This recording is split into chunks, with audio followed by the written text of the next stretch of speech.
Nasa 70,000 sakyan ang kolorum sa bansa ayon sa Land Transportation Franchising and Regulatory Board, LTFRB. Kaya naglunsad ng Special Task Force ang Department of Justice para mahuli at mapanagot ang mga ito. Panawagan naman ng isang transport group, panagutin din ang mga protektor ng mga kolorum.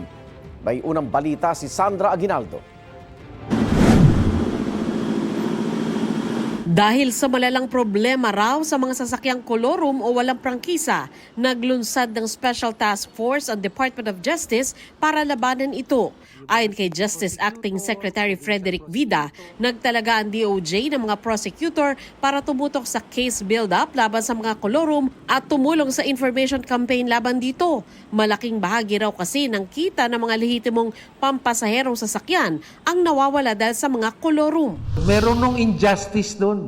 Yung lumalagay sa tama, siya pa yung nadedehado. Magkakaskade po kami ng aming mga bagay na natutunan at yung iba't iba pong estratehiya para po mag-case build-up at para po lalo nating mausig yung dapat usigin.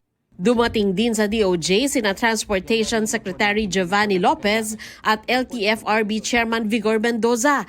Anila, malaking tulong ito sa kanilang kampanya kontra kolorum. Dekada-dekada na po na wala na hindi natin ginagamit yung sinasabing ngipin ng batas. Hindi na po kasi effective yung pagmumulta lang. Kailangan po natin maipakita na itong ginagawa ng ating mga sinasabing mga nagkokolorum ay talagang bawal sa mata ng batas.